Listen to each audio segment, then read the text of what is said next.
Halo teman-teman, selamat datang di channel SPSS Indo Tutorial.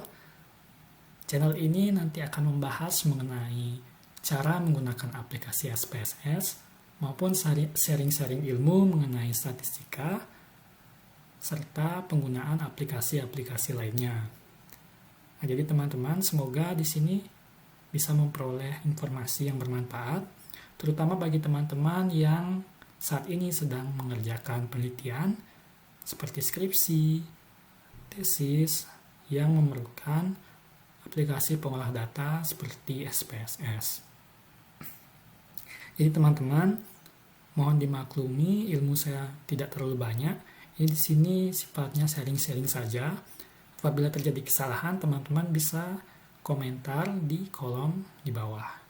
Atau teman-teman juga bisa memberikan saran atau masukan untuk channel saya ke depannya agar bisa lebih berkembang dan lebih bermanfaat bagi teman-teman sekalian. Nah, teman-teman, aplikasi SPSS yang saya gunakan adalah aplikasi SPSS versi 22. Jadi apabila teman-teman menggunakan versi yang lain, itu tidak masalah karena fitur-fiturnya hampir sama serta fungsinya pun tentunya memiliki tujuan yang sama. Seperti itu ya. Secara umum, aplikasi SPSS itu terdiri dari dua layar ya teman-teman. Ini pada data view dan variable view. Kita mulai dulu dari data view. Pada data view, tampilannya mungkin tidak asing ya bagi teman-teman yang sering menggunakan Microsoft Excel ya. Mirip yang terdiri dari sel-sel seperti ini. Nah, setiap kolom itu mewakili setiap variabel. Variabel pertama, kedua, ketiga, dan seterusnya. Sementara setiap baris mewakili setiap data. Data pertama pada variabel pertama, dan seterusnya. Jadi prinsipnya hampir sama seperti Microsoft Excel. Nah, kita lihat pada menu-menu file. Bisa dilihat juga hampir mirip ya dengan aplikasi Office seperti menu file, edit. Bedanya di sini ada menu analyze. Nah, menu analyze yang digunakan untuk analisis. Kemudian menu transform. Nanti saya akan jelaskan lebih lanjut ya di video berikutnya. Semoga teman-teman bisa tetap setia di channel ini agar saya bisa menjelaskan lebih banyak mengenai cara menggunakan SPSS. Nah, selanjutnya di menu di layar variable view. Berbeda dengan data view, pada variable view setiap kolom memiliki fungsi yang berbeda. Misalnya kolom name, kolom type, hingga kolom row. Nah, layar variable view ini digunakan untuk mendefinisikan variabel. Sementara layar data view digunakan untuk menginput data atau data-data tersebut ditampilkan pada data view ini. Sementara di variable view tempat untuk mendefinisikan variabel. Nah, agar lebih mudah untuk mencerna apa yang saya jelaskan, saya akan memberikan sedikit contoh ya. Misalnya saya mempunyai variabel nama dan umur.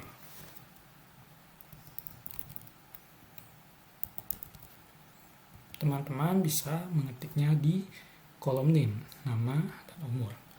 Nah, perlu diperhatikan pada kolom name itu tidak boleh menggunakan spasi. Misalnya seperti umur bayi. Maka akan ada peringatan illegal karakter. Untuk menyiasatinya, teman-teman bisa menggunakan underscore. Misalnya seperti ini ya. Umur bayi. Kemudian kita lihat pada kolom 2, yaitu type. Apa itu type? Jika teman-teman mengklik titik 3 di samping, maka akan terdapat list-list tipe variabel, baik itu numerik, koma, hingga restricted numerik. Untuk nama tentunya menggunakan string karena data-data nama itu menggunakan karakter. Di sini di kotak sebelah kanan ada tulisan karakter. Ini di kotak secara default itu sebanyak 8, artinya maksimal sebanyak 8. Teman-teman bisa merubah, misalnya 10 maksimal seperti itu ya. Bisa dirubah di sini juga ya. Kemudian untuk umur bayi, kita pilih tipenya numerik karena datanya dalam bentuk angka. Di sini ada decimal places, yakni angka di belakang koma. Jadi teman-teman bisa mengaturnya. Apabila tidak ingin ada angka di belakang koma, maka teman-teman bisa tuliskan 0. Ya, di sini sudah tertulis otomatis juga. Kemudian di kolom label ini digunakan untuk menamakan variabel. Misalnya pada kolom name itu kalian menulisnya dengan nm, singkatan saja. Pada kolom label teman-teman bisa membuatnya dengan lengkap. Kemudian umur bayi misalnya, pada name kalian ingin singkat saja UB. Di label kalian bisa menggunakan karakter spasi umur bayi. Jadi di kolom name ini teman-teman bisa menuliskan singkat-singkat dan jelaskan pada kolom label. Nah, untuk kolom values akan saya jelaskan lebih lanjut di tutorial berikutnya. Jadi teman-teman tetap stay tune ya di channel ini. Saya lanjut saja di kolom measure. Nah, di kolom measure ini teman-teman bisa klik tanda panah ke bawah ini. Misalnya untuk variabel nama, tentunya kalian pilih skalanya nominal karena hanya pelabelan saja. Sementara misalnya umur, kalian pilih skill karena merupakan data rasio.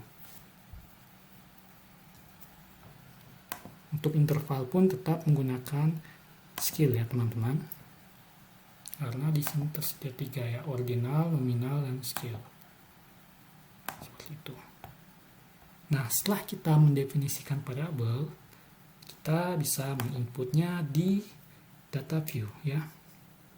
Misalnya Ali, Budi, Ayu gitu ya. Umurnya 3, 5, 2 misalnya, dalam bulan misalnya 3 bulan, 5 bulan, 2 bulan. Misalnya seperti itu ya teman-teman. Jadi secara sederhana seperti itulah cara menginput data dan mendefinisikan variabel secara manual ya. Nanti saya akan jelaskan untuk menginput data mungkin dari Excel atau dari aplikasi lainnya agar tidak diinput secara manual seperti ini ya. Namun prosesnya seperti itu ya teman-teman. Didefinisikan variabelnya, diinput datanya. Atau misalnya ini tidak ada, saya tidak ada ya. Awalnya ini kosong. Kita clear. Kita bisa saja menginputnya bebas seperti itu ya teman-teman.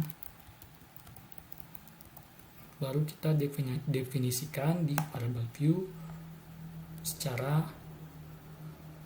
manual. Misalnya tinggi badan. Oh maaf, ingat ya teman-teman, tidak boleh spasi.